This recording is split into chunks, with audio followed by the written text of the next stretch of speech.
afternoon. Happy Friday. And likewise. I have a couple of things to mention at the top. First is press freedom, which, as you know, we've been talking about all this week at the top of the briefing. Today we wrap up the Free the Press campaign with two final cases. And the first comes from Uzbekistan, where a newspaper editor named Muhammad Bekjanov has remained in prison since 1999, the longest ongoing incarceration of a journalist in the world by some accounts. His newspaper, IRK, which means freedom, published articles advocating for democratic reform, and he is thought to have been arrested for his public criticism of President Karimov's administration and for his affiliation with a peaceful political opposition party. We call on the government of Uzbekistan to release Mr. Bekjanov and to take the steps necessary to create space for independent journalists to work without fear of violence.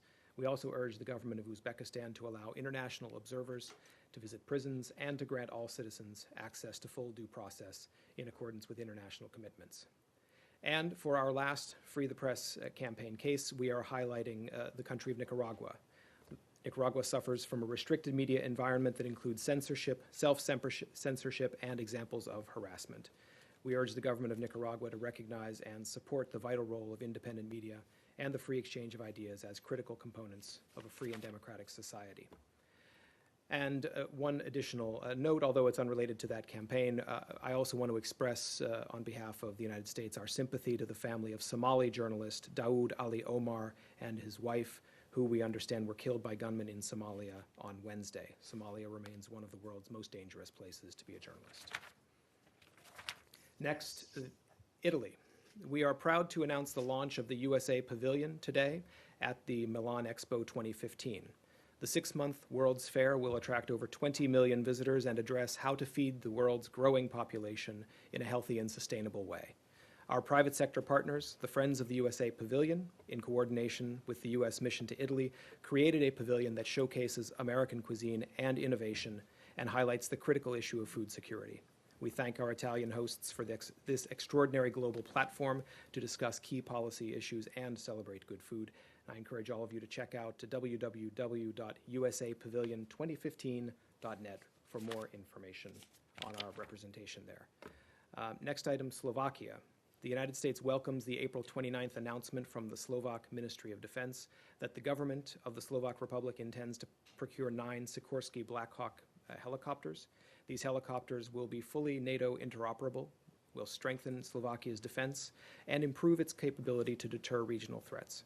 This enhanced, upgraded capability also supports our Wales NATO summit commitment to ensure that NATO remains a strong, ready, robust, and responsive alliance capable of meeting current and future challenges. And next item, next to last item, just to keep your attention, Nepal. The U.S. Embassy continues to contract private helicopters to search remote locations for U.S. citizens who may be stranded. Embassy officials working with the U.S. military service members evacuated 7 U.S. citizens from the Gorkha region today. We have been able to verify the welfare of more than 1,000 U.S. citizens who have made contact with the U.S. Embassy or their concerned loved ones. U.S. citizens continue to depart Kathmandu, and there are fewer than 70 U.S. citizens now staying at U.S. facilities in the capital. Based on assessments made by the USAID Disaster Assistance Response Team and the U.S. Military Joint Humanitarian Assistance Survey Team, the Department of Defense is preparing to deploy helicopters to Nepal to support USAID efforts to conduct humanitarian assessments and to deliver critical supplies to hard-hit areas outside Kathmandu. The U.S. military is preparing to assist with airfield and logistics operations at Kathmandu's airport, and in order to expedite cargo offloading operations. This will be done in support of the Nepalese government in order to increase the flow of emergency supplies into the country and ensure that it reaches remote areas. I would also highlight that the Secretary just a few minutes ago spoke by phone with the Nepalese Foreign Minister Pandey, and he expressed the U.S. condolences, and they talked about U.S. assistance to Nepal after the earthquake. And yes, because they are still en route. And the last thing to mention is that Secretary Kerry is traveling today to Colombo, Sri Lanka. This will be his first trip to the country and the first visit by a Secretary of State since 2005. Tomorrow, Secretary Kerry will meet government leaders, civil society members, and other representatives from the country's diverse communities to hear and express U.S. support for their vision for a more peaceful, stable, and prosperous future for its people. He will also join his hosts for the celebration of the Buddhist holiday of Vesak. So, Matt, over to you. All right, I want to get back to both Nepal and Slovakia, but start with Iran. Certainly. And a slightly different take. Today is, you didn't note, but I'll note for you, Foreign Service Day, or foreign, right? Yes. Is it not? Assistant Secretary Jacobson gave a talk to the retirees or all those who attended the meeting, and she was at the end of her talk she answered some questions, and one of the questions was about Iranian involvement in the Western Hemisphere, which is her bailiwick. Right. And I want you, if you could, I want to bear with me for a bit because I just want to tell you, read what she said. She said, "We pay extremely close attention to Iran in the Western Hemisphere. The involvement of Iran in the Western Hemisphere is never benign." And then she said, "I want to underscore that it is never benign." She noted that Iran had signed an enormous number of agreements. This is quote, "Iran signed an enormous number of agreements with countries in the region, almost none of which have come to any real fruition or benefit for the countries of the hemisphere." She said that at the beginning that there was great excitement about these agreements that in Bolivia, Venezuela, and Argentina, because they thought that Iran would actually follow through on them, and the Iranians haven't. One of the reasons she said they hadn't followed through on them was because it was increasingly, quote, increasingly impossible under Iran's economic situation, sanctions, etc. She said that, frankly, more and more countries throughout the region have cottoned on, interesting word, cottoned on, to the fact that those agreements are relatively meaningless, except for some countries. She said that that the United States does not actually find that there is a growing influence of Iran in the hemisphere, but there is a persistent desire for Iran to be present that is monitored extremely closely. And then she finished the answer by saying, "I do think that there are fewer countries that get kind of get hoodwinked by Iran." So I've got two things I want to ask about this. One, if you all are I presume that Assistant Secretary Jacobson, who's position, what she's saying is the position of the administration.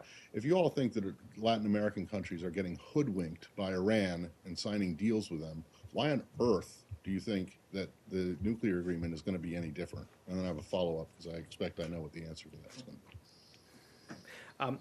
Okay, well, so I haven't seen the full text of her remarks. I just I didn't read see them them. to you, so- Is that Yeah. and then, but I think the thing I would highlight is that we've talked extensively about Iran's regional role, about Iran's international activities, about its support for terrorism, all of which cause the United States great concern, and on which we take action, including through sanctions, including through working with our international partners and international organizations. So that is, I think, consistent with the words you described from Assistant Secretary Jacobson. That is, we have concerns about Iran's regional role and its global activities. We take steps to address that. That is a separate issue from the nuclear talks, which are focused on Iran's nuclear program. Well, I think you missed the point of my question, which was if you have watched and seen Iran sign and then not follow through on numerous agreements with countries in this hemisphere, which you're a part of, Well, but why do you think that they are at all interested in following through on any kind of nuclear agreement that you might have? I think there's a difference between the types of agreements you're talking about. You're referring to agreements. I don't have a list of those agreements, but agreements on economic cooperation and other such things. What we're talking about in the nuclear context is, first of all, a situation where there is a unified international community, where there are international sanctions, a wide variety of them, UN sanctions, United States sanctions, European Union sanctions, as well as others, that put pressure on Iran, and also that make it in Iran's interest to deal with those sanctions and to negotiate on the nuclear program. Right, but if they routinely, and for lack of a better word, screw other countries in this hemisphere on agreements that they've negotiated with them, why would you expect that they would go ahead and Well, I'm not going to draw parallels between the kinds of agreements that may be aspirational, they may not, that are of a different nature from the nuclear agreement we're My negotiating. follow-up then is that one of the reasons that Assistant Secretary Jacobson said that they had not followed through on these things was because of the sanctions, and because of the sanctions and the penalties imposed on them, quote, we do not actually find that there is a growing influence of Iran in the region, but there is a persistent desire for them to have, they have this desire. And I'm just wondering, the sanctions relief that will come as a result of this will free up billions of dollars in aid, in money, in frozen assets, and other such things for Iran to use. Money is fungible. Are you not concerned at all that what you don't see now, in terms of a growing Iranian threat in the Western Hemisphere, will become a concern if Iran suddenly has a windfall of billions and billions of dollars in money? Well, as we've said all along, the priority in addressing the nuclear issue with Iran is because the nuclear issue is the most direct and the greatest perceived threat to deal with, and there is a separate, we have separate ways of dealing with other problematic behavior by Iran, whether it's in regional context, whether it's support for terrorism, and so forth. So that's why we're focused on the nuclear issue. And if Iran meets all of its required steps under an eventual joint comprehensive plan of action, then the world will be a safer place because of it. And if there are other problematic behaviors, we have other tools that remain at our disposal to deal with those. Right, but you're not concerned that a windfall of billions and billions of dollars, whenever it comes, whether it's instantly or whenever the implementation is verified, that some of that money will help Iran realize its aspirations to have a greater presence or influence in this hemisphere, which Assistant Secretary Jacobson said is never benign? Well, we remain concerned about about Iran's activities, and we will remain vigilant about them, and we retain tools to deal with them. Go ahead, Lucas. You might not be as concerned about this influx of cash that Iran might get, but the vice president sounds like he is. Yesterday at the Washington Institute, he said, quote, despite good reasons to think that most of it will go to urgent domestic needs, some or all of it may fund further mischief in the region. Just a caveat on Matt's point. If the vice president's concerned, are you saying you're not concerned? No, and I didn't say that we aren't concerned in response to Matt's question. I said we're vigilant about those concerns, and we retain other policy tools to deal with them. Another example of Iran's malevolence yesterday or this week was the seizure of the Maersk Tigris. Has the United States government asked the government of Iran to release the ship? So an update on the situation regarding the ship. Our understanding is that as of this morning, the Maersk Tigris remains in the custody of the Islamic Revolutionary Guard Corps Navy and currently is anchored off the northeast coast of Larak Island, Iran. We continue to monitor the situation. We are in touch with the Republic of the Marshall Islands, which, as you know, is the flag nation for this ship. We're also in touch with Maersk, the shipping company, and so at this stage, our contacts are with both of those entities. But has the United States government asked directly or indirectly for Iran to release the ship? So we've been working with the Republic of the Marshall Islands and with Maersk to understand the facts of the situation. I don't have any other contacts to read out. Iran is holding this ship ransom. This is an Iran appellate court yesterday said that Maersk owes it $3.6 million because of an incident that happened in 2005 involving 10 containers that were left on the docks for 90 days, and per policy they dumped them. Do you agree with the Iran court? Well, I haven't seen their judgment, and I'm not going. Again, there have been conflicting reports from Iran. They've provided various justifications for this action, so it's not entirely clear the basis on which they've acted. I would say that going back to the activity of the ship, that redirecting a ship that is exercising the right of transit passage through the Strait of Hormuz redirecting that ship to a different destination would not be consistent with the international law of the sea. But can you strengthen that a little bit potentially? I mean, didn't they take this crew hostage? Isn't this an act of piracy? Didn't they seize the vessel? Well, again, what I've said is that the actions are not consistent with the international law of the sea. We are working with the parties concerned to determine the facts of the case and then to try to move Well, forward. why don't you just tell Iran to stop this harassment of vessels, stop taking vessels hostage? Why don't you just tell them right now to stop?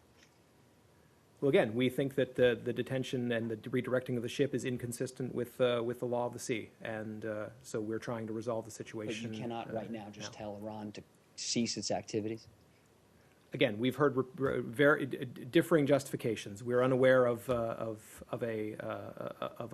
clear Also, explanation. The U.S. military is now going to be escorting U.S. flagged vessels.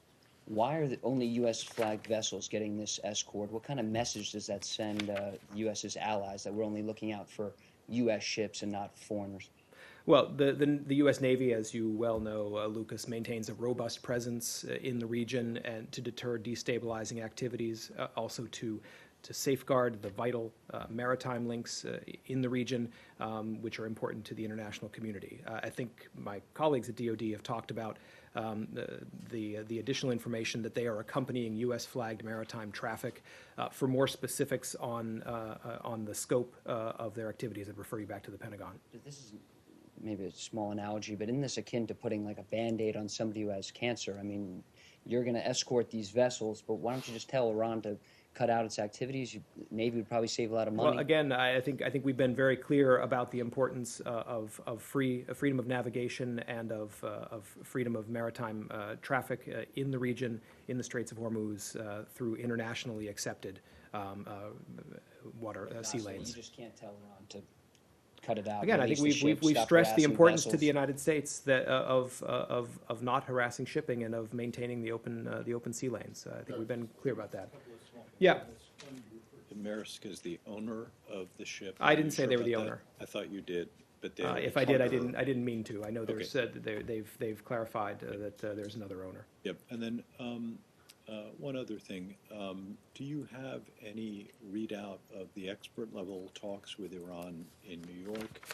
And do you have any further detail on the next round of higher level talks? There have been meetings this week in New York at the expert level, as you say, Arshad, among the P5+1 members with the EU and Iran, and they've taken advantage of the Non-Proliferation Treaty Review Conference to hold those talks. I don't have any upcoming travel or meetings to announce, but of course you can expect that we will have a robust schedule of negotiations between now and June 30th. Jeff, two Yep. small things on the ship. One, you talked about how this is inconsistent with the international law of the sea. Is the U.S. is not a party to the Convention on the Law of the Sea, is it? Signed, not ratified. So you're not a party to it, correct? Right, but we abide by it.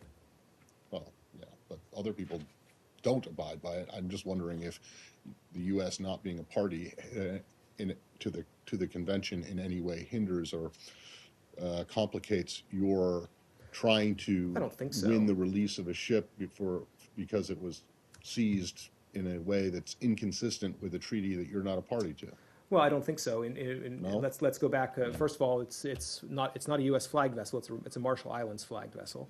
It's also That's the second point that I want to get to. But go ahead. okay, and also it is operated by a company that is not a United States company. So, the United States has a role here because of our relationship with the Republic of the Marshall Islands and because of our interest in freedom of navigation more generally. Yes. But I don't see that as getting in the way of our engagement on this issue. So Well, your you follow-up? mean you don't see not being a party to the treaty as Correct. being getting in the way. All right, and then secondly, maybe this is a question for the Pentagon, but the Navy is escorting only U.S. flagship. What about other Marshall Islands ships for which you have responsibility? And there are other countries, particularly in the Pacific, island nations that are also under compacts similar to the Marshall Islands. Are they escorting all vessels for which the United States has responsibility? I would refer you to them for the details of that. of course, yes, we have a variety of agreements out there. Just the U.S. flagged vessels was the announcement from the Pentagon. Yeah, I don't today. have anything to add to the Pentagon's announcement. But If why you have not questions escort about other those, vessels? What message is the U.S. sending by saying, Japan, Panama, other flagged vessels, you're on your own? I don't think anybody has the sense of their being on their own and the United States not being engaged in the region, certainly in international waters and the seas that are necessary for maritime commerce. Ship. Right. Yes, South China Sea. yes. Earlier in the week, the ASEAN summit put out a statement expressing concern about Chinese land reclamation in the South China Sea, saying it might undermine peace, security, and stability in the region. It didn't name China by name, but that's what it was referring to. I was wondering if the U.S. shares those concerns. Right, well, we certainly have seen the ASEAN statement, and the statement offers a clear and compelling message that land reclamation in the South China Sea has eroded trust and confidence, and we share those same concerns. We certainly welcome ASEAN's call for negotiations toward a code of conduct. They've been calling for that for some time. We've supported those calls as well, and we welcome their call for this to be intensified. We think an effective code of conduct would reduce tensions arising from territorial and maritime disputes in the South China Sea. Are there any steps you can update us on in terms of your efforts to hasten the code of conduct being formed? I don't have any specific steps to outline. Again, these are negotiations between ASEAN and China. We support them, but I don't have specific steps Is to the mention. U.S. concerned specifically that this land reclamation work might also lead to the formation of an air defense identification zone over the South China Sea? Well, let me stick with the land reclamation first. As we've said before, China's extensive land reclamation in the South China Sea has eroded trust. It's eroded confidence in the region. It's contributed to rising tensions, and the addition of hundreds of acres of reclaimed land is a drastic change to the status quo, and it's not conducive to diplomatic progress or to reducing tensions, in our view. So we certainly want to see tensions reduced, and that's our view on the reclamation. Okay. But no fears about an ADIZ, because you guys spoke out pretty strongly about that when it happened in the East China Sea. We certainly did. I don't have any indication right now that that's in the offing, but certainly I think our views on the East China Sea air defense identification zone should remain in everyone's minds. And in the same way that we've talked about land reclamation, unilateral efforts to change the status quo, they do not contribute to diplomatic progress or to reducing tensions. Just last one on this. Today, there were reports that the Chinese naval chief said that the islands that it's building might eventually be used for humanitarian work, and that the U.S. might be granted access to them when the time is right, I think was the phrasing he used. Does that ease your concerns at all? Does that give you any kind of peace of mind about China's intentions? Well, building facilities on reclaimed land in disputed areas will not contribute to peace and stability in the region. This is true. This is true even if, as some Chinese officials have stated, the facilities in question were used for civilian disaster response purposes. Now, we support all countries, including China, contributing to humanitarian assistance and disaster relief efforts. But building facilities on reclaimed land is not going to contribute to peace and stability. Now, if there is a desire to reduce tensions, China could actively reduce them by taking concrete steps to halt land reclamation, clarify its 9-dash line claim in accordance with international law, as reflected in the Law of the Sea Convention, and conclude a code of conduct on the South China Sea with ASEAN. We also encourage China to work with existing multilateral mechanisms for humanitarian and disaster relief, such as the ASEAN Humanitarian Assistance Center, and to increase the possibilities and the likelihood of regional cooperation. But would the U.S. accept that invitation? Well, I think it's quite clear. We do not see building facilities on reclaimed land in disputed areas as a way to contribute to peace and stability in the region. Yeah, I'm not aware of any invitation to make use of the facilities, but again, we're talking about territory, about features that are disputed among many countries in the region. And also another issue, according to recent Reuters exclusive report, during Prime Minister Abe's visit to the U.S., U.S.-Japan military is actually considering joining the U.S. air patrol to the South China Sea.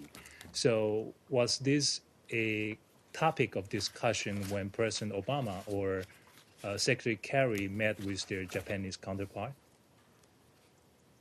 Well, of course, we had a series of meetings with Japanese officials, including with Prime Minister Abe, and just a couple of days before that, we had the 2+2 meeting between Secretary Kerry and Secretary Carter with their Japanese counterparts. We put out extensive fact sheets on all of those meetings, including on the revised defense guidelines. I can check to see whether that specific element is contained in them. I don't have that at my fingertips here at the moment. Anything more on China, South China Sea? I'll follow up on the Abe question, actually. Excuse me? Just to follow up on the Abe Okay, question. go ahead. Well, I mean, he's going back to Japan over the weekend. I just wondered if you have any closing thoughts on what he was able to accomplish while he was here. Do you think it was a successful trip? We thought it was a great visit by Prime Minister Abe. As I just mentioned, there were a number of concrete achievements. The revised defense guidelines that started off the week with reaffirmation of the U.S.-Japan alliance, a joint vision statement at the White House when President Obama and Prime Minister Abe met. We also appreciated Prime Minister Abe's constructive message, about reconciliation in U.S.-Japan relations and his tribute to Americans who lost their lives in the war. So those are all important outcomes. I don't have much more to add because there's been a lot already put out about the visit, but we're certainly very happy with his visit to the United States. Yes. One more. Elliot. Earlier, just now, you said that one of the things China can do to ease tensions is to conclude a code of conduct with partner countries. With ASEAN. With ASEAN, yeah, specifically. Are you suggesting that the primary reason that a code of conduct has not been concluded is because China hasn't engaged forthrightly in negotiations, or are you saying that basically that the onus is on China more than any other country as well? Well, I think these are negotiations that the ASEAN countries are carrying out with China. You also started us off in the region by asking about the ASEAN leaders' statement, and we certainly share the concerns. So we welcome ASEAN's call to intensify negotiations toward a code of conduct, and we certainly think that Chinese engagement toward that end would contribute to reducing tensions. But I'm not going to analyze every particular step along the way toward a code of conduct. But we certainly think it's important to engage. You weren't saying that China is the reason that it hasn't happened so far. You weren't meaning to imply that. No, I would simply highlight that the ASEAN countries have called for intensified negotiations. We certainly welcome that call. Just on the Abe visit, yes. The South Korean Foreign Ministry put out a statement yesterday expressing disappointment that Abe didn't go far enough in acknowledging the comfort women issue in his address to Congress. Obviously, this has been a priority for the U.S. trilateral relationship to get Japan to acknowledge in a forthright way, the sins of World War II.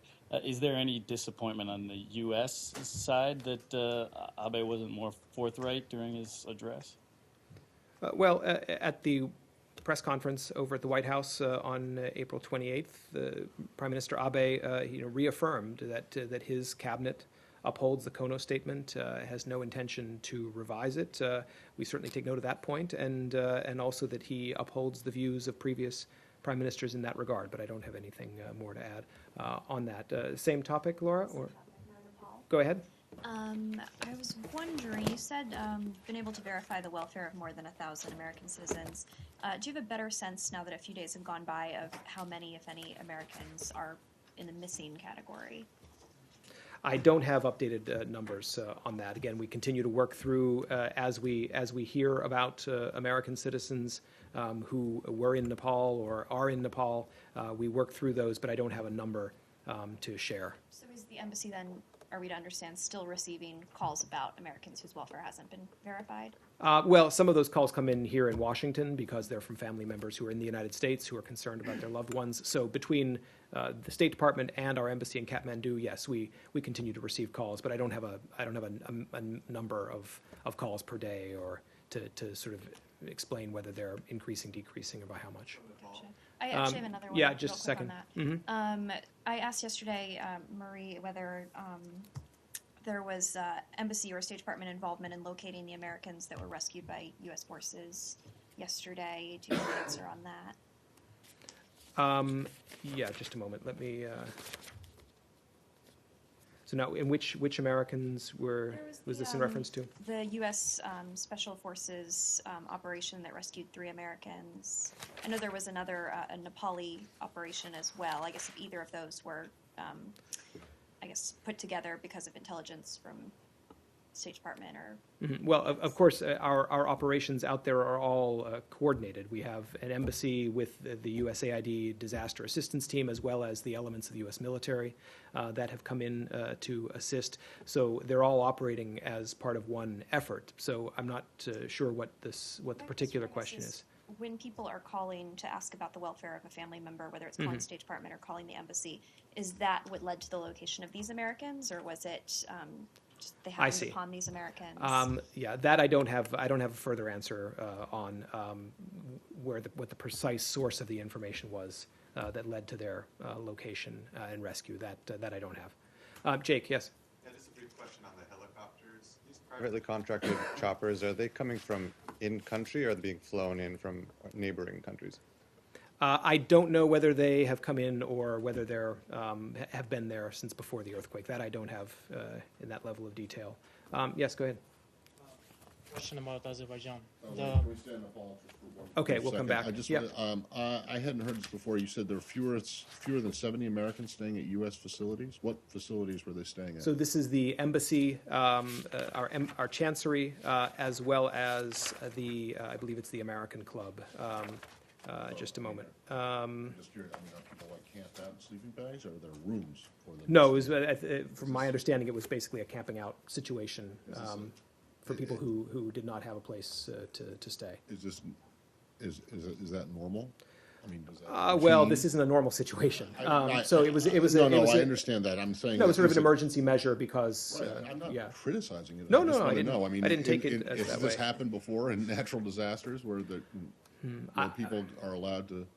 I can't think of an example, but there may well be examples. But anyway, the thing I also want to highlight in that regard is that the airport remains open in Kathmandu, so some American citizens continue to depart. There's still space available on commercial flights. We're still facilitating American citizens who want to leave by commercial means. And Jeff, at the top of the briefing, you said the DoD is giving some helicopters or lending some helicopters to the efforts. Yeah, so I would refer you back to them for more details, but the Department of Defense is preparing to deploy helicopters to Nepal, and they are also preparing to assist with airfield and logistics operations at Kathmandu's airport. Is this the same topic? Yeah, on Nepal. Okay. Do you just have an updated number on the number of dead Americans who died in the earthquake, or no? No change. There are 4 American citizens who died in the earthquake. Yes, go ahead. Regime in military control of Azerbaijan's Nagorno-Karabakh region will hold parliamentary elections this Sunday, May the 3rd, despite the calls and warnings from the international community that this may harm peace efforts and ongoing negotiations for peaceful settlement of the conflict. And now, needless to say, there's no country or international organization that recognizes this entity, and several countries and international bodies, including the Turkey, European Union, Organization of the Islamic Conference, and the OSCE Minsk Group, of which U.S. as a co-chair, have expressed their disapproval of the elections. Do you have a reaction on part of the administration? A reaction to what? To the elections that are being held. Well, I would say a few things. First, the United States does not recognize Nagorno-Karabakh as an independent sovereign state, and accordingly, we will not accept the results of the elections on May 3rd as affecting the legal status of Nagorno-Karabakh.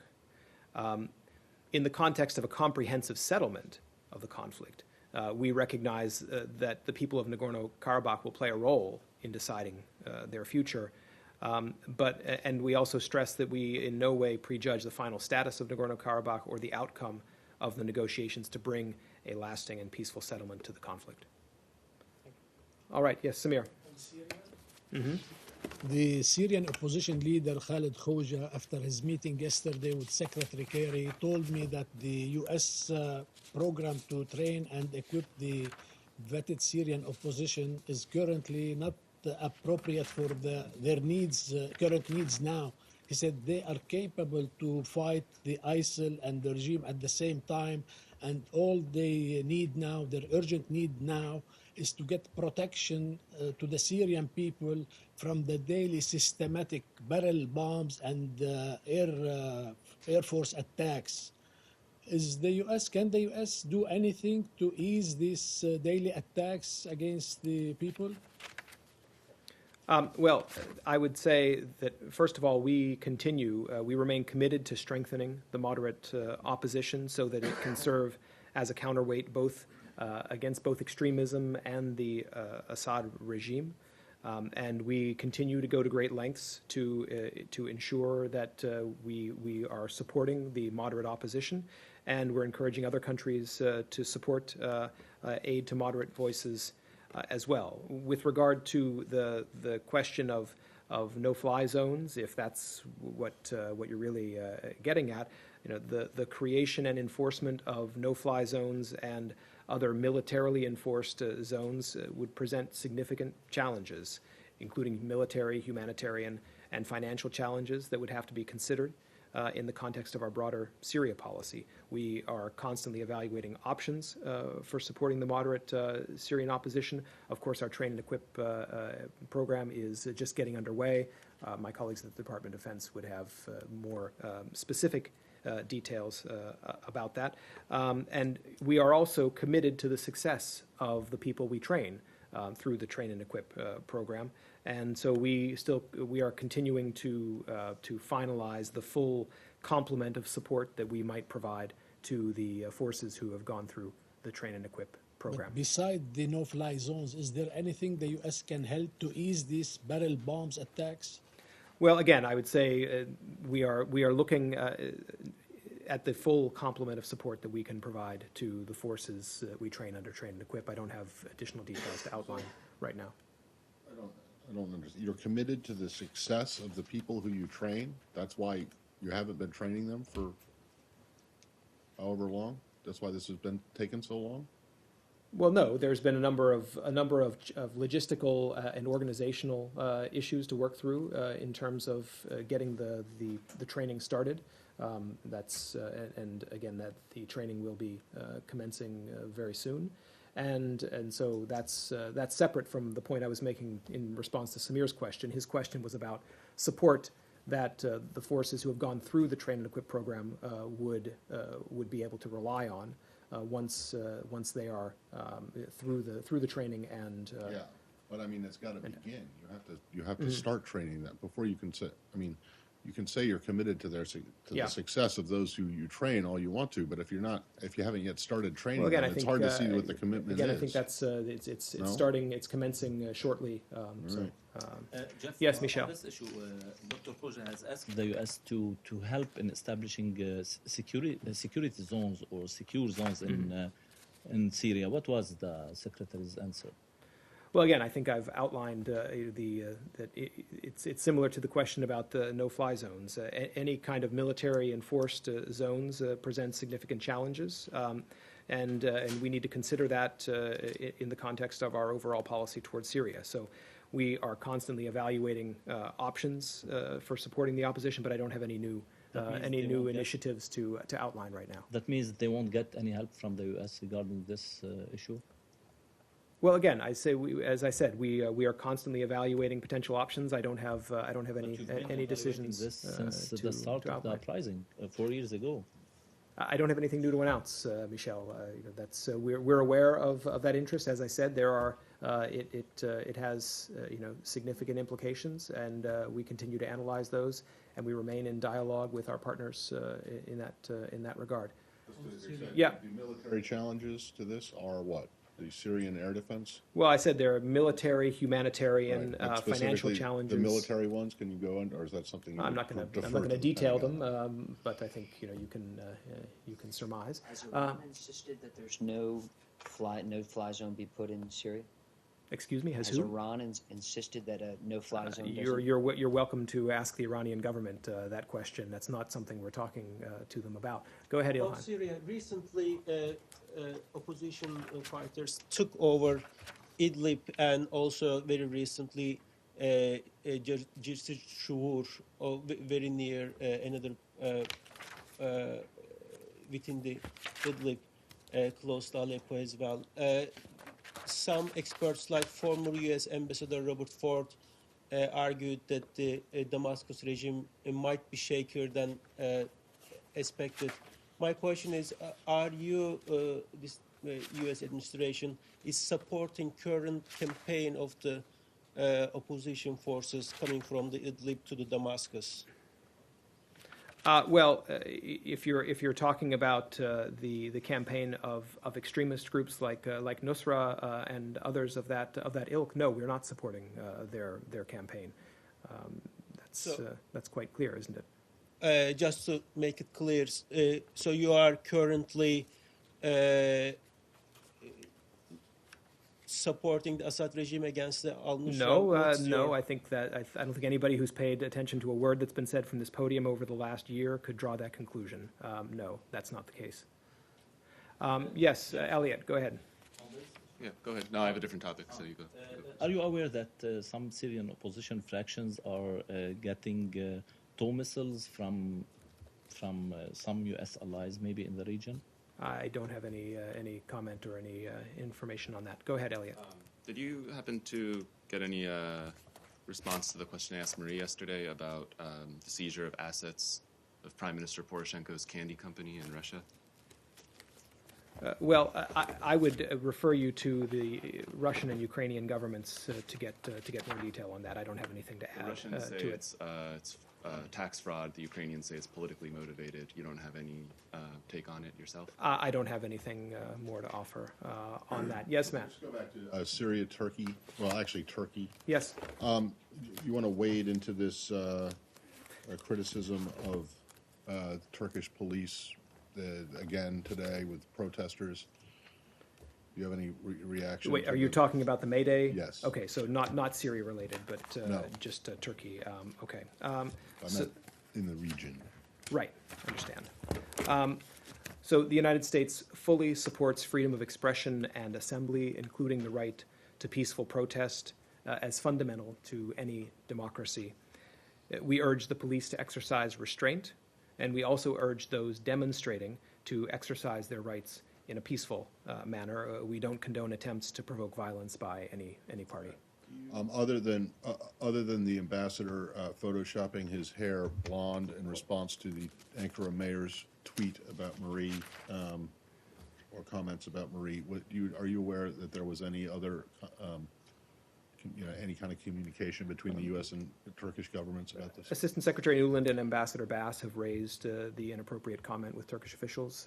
I don't have a further comment on those discussions, but they've both raised Are it. you expecting any kind of response or an apology or anything like that? I don't know. We'll see if there's a response. They've raised it. I don't have a further readout All right, then to share. last one. Can we go back to use of force?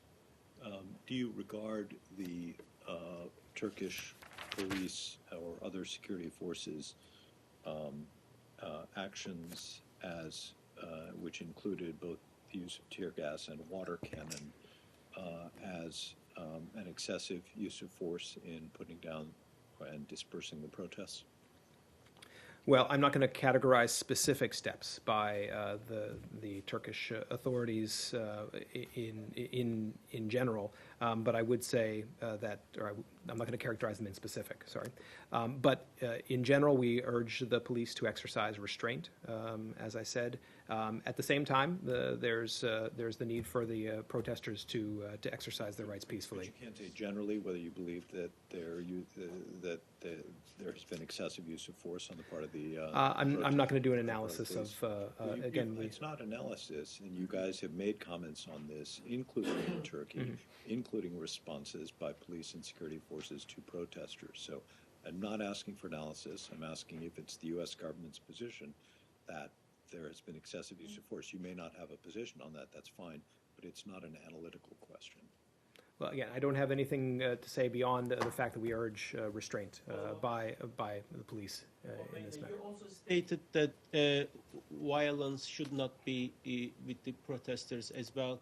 Have you seen any kind of violence from the protesters coming out today?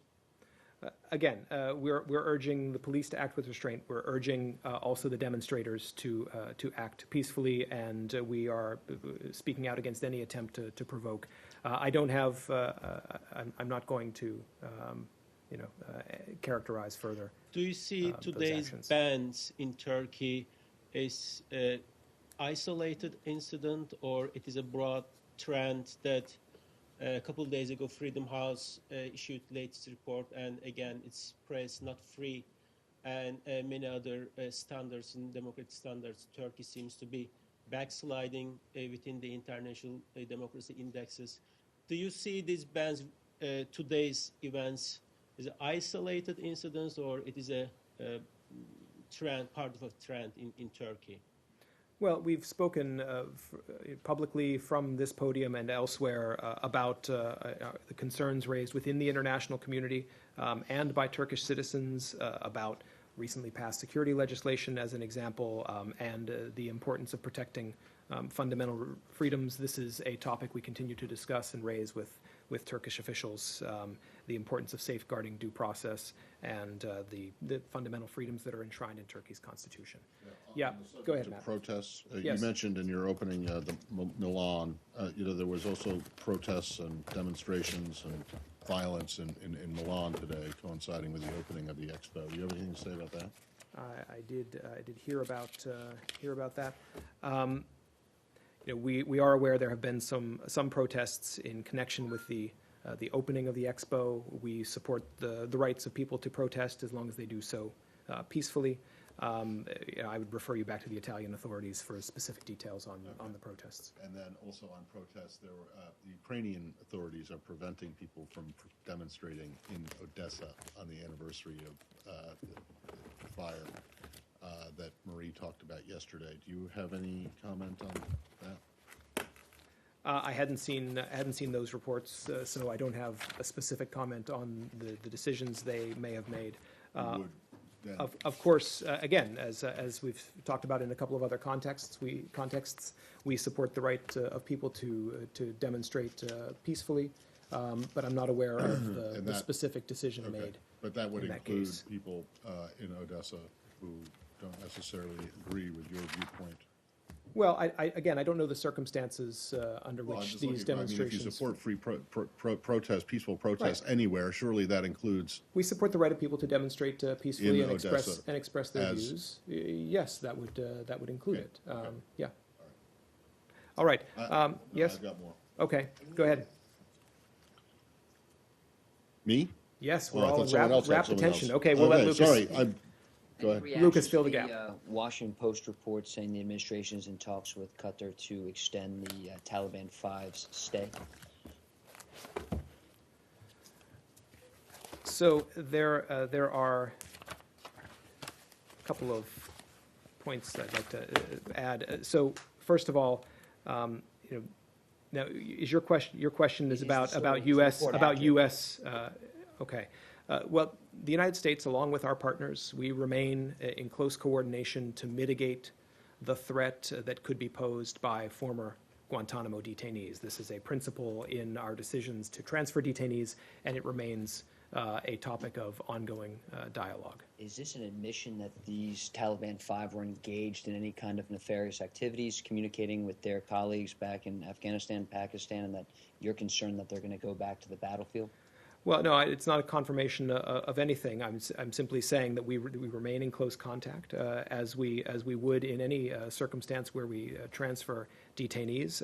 I'm not going to get into the details of our diplomatic discussions with Qatari authorities with respect to these particular individuals. If you're not concerned about their re-engagement with the Taliban, I didn't say that we weren't concerned. I said that it remains that we remain in dialogue with authorities in countries to which Guantanamo detainees are transferred to mitigate any potential threat that they could pose.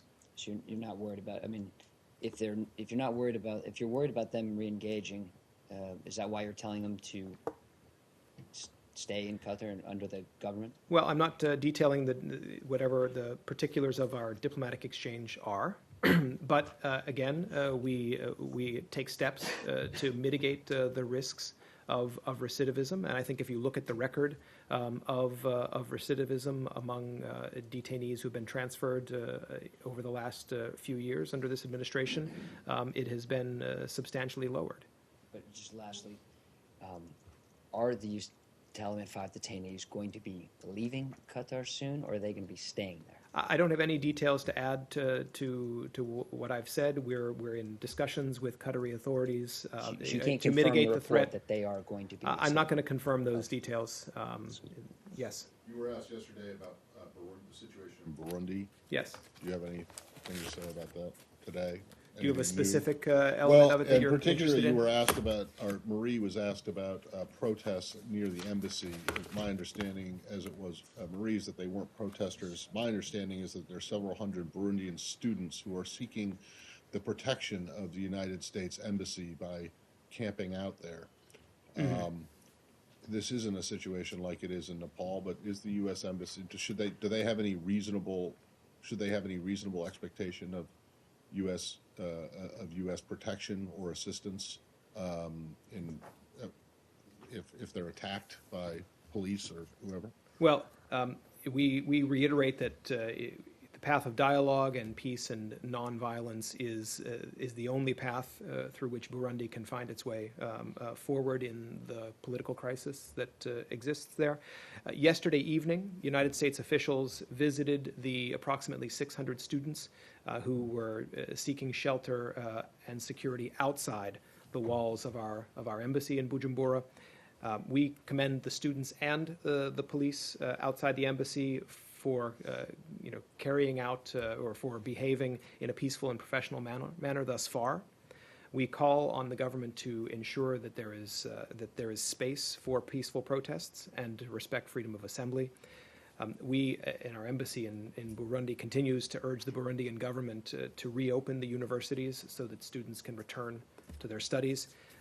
We think that their plight reflects the desperate circumstances that confront Burundi as a result of the lack of dialogue and by restrictions on the media and communication and freedom of expression.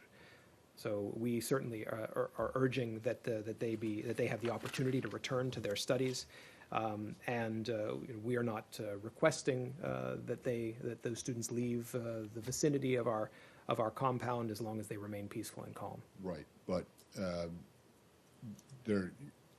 you're not able to assure them that. I mean, they went to the embassy because presumably they see the United States and its outpost in Bujumbura as being a safe place to go to. Well, I think it's also, the embassy is located right in the middle of where the university is located. So I think it's also in the direct vicinity of where many of these students were studying and living. It's not very big.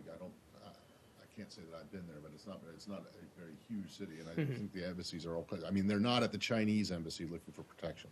So are you able to, has the embassy told these students that, if in the event of the worst case scenario that they'll be allowed in, or that there will be some kind of action that the United States takes on their behalf?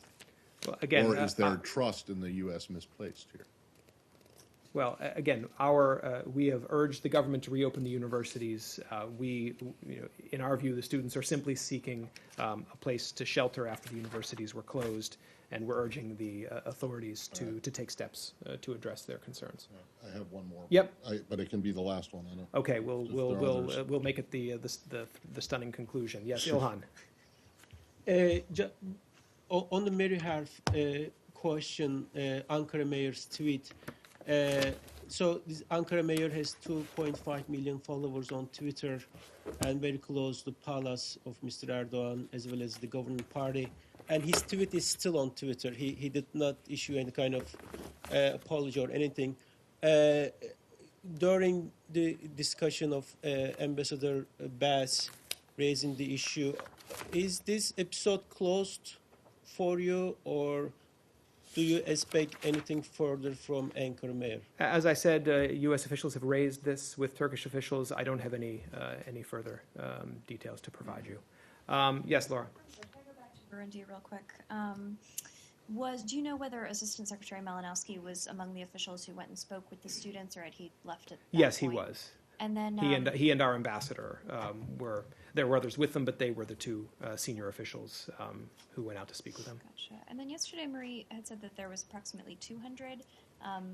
Was that just a misunderstanding of the number, or had it grown since the briefing? 'Cause I think at the today you said time of the 600. briefing, it was just happening. Our assessment is around 600.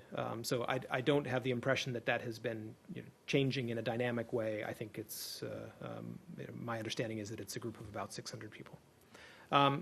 Yes, John, and then we'll go into the back.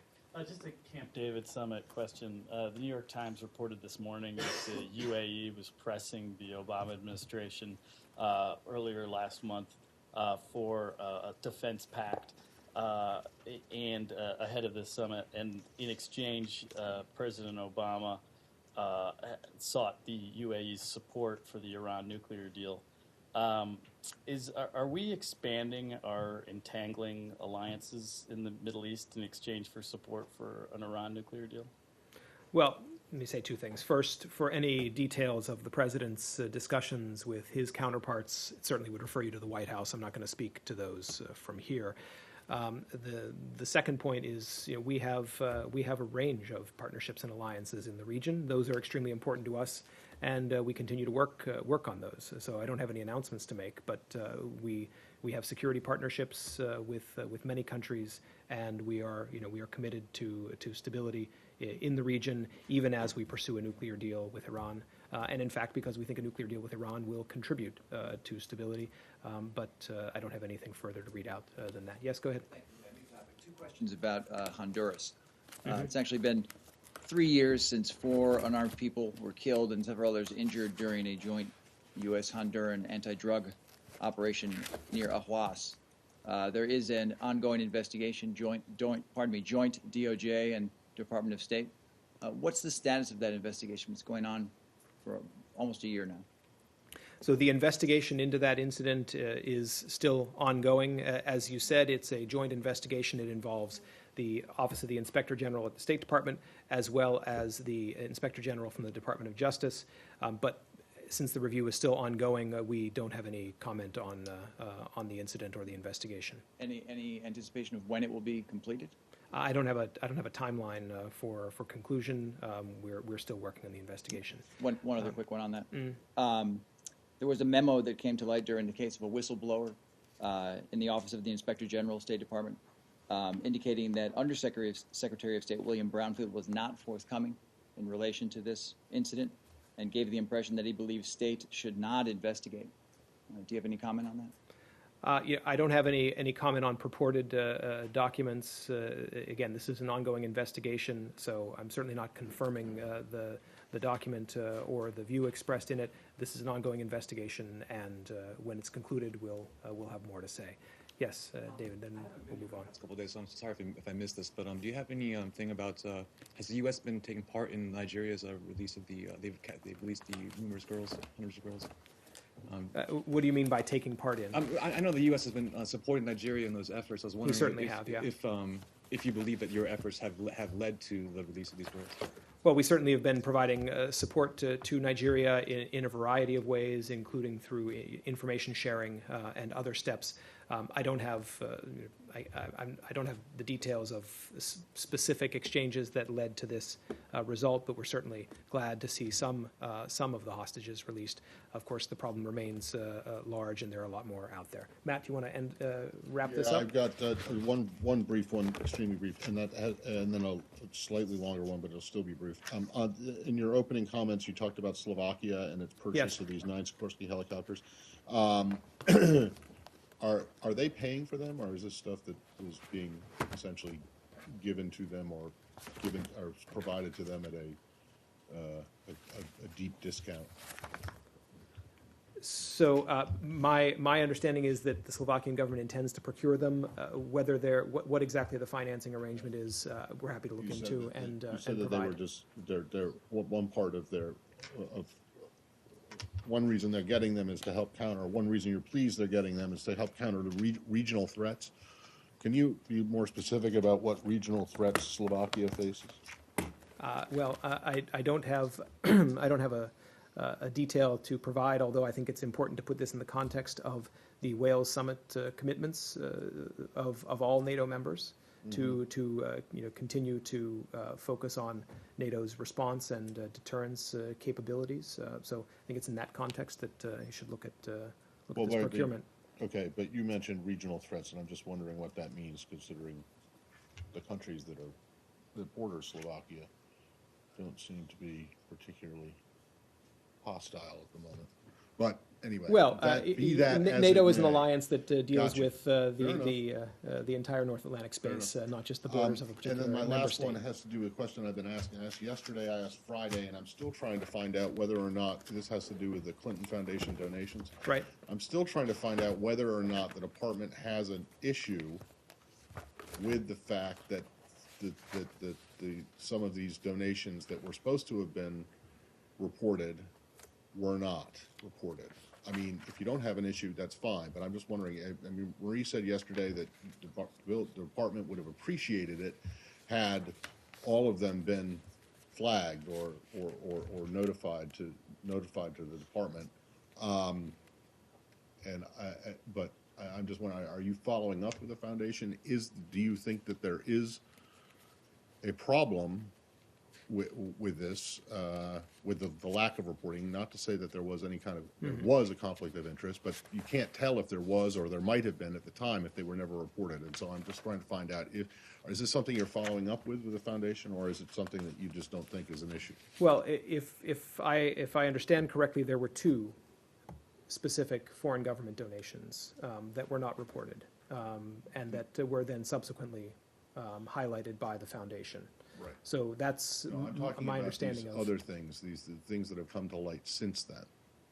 But are you talking about foreign government donations, or are you talking about something else? Well, they're donations. I'm not sure that they're foreign government donations, but they may not have been covered. This is what I've been trying to find out. The Boston Globe had this big story yesterday about the Health Access Initiative or something like that, and all these donations that were given.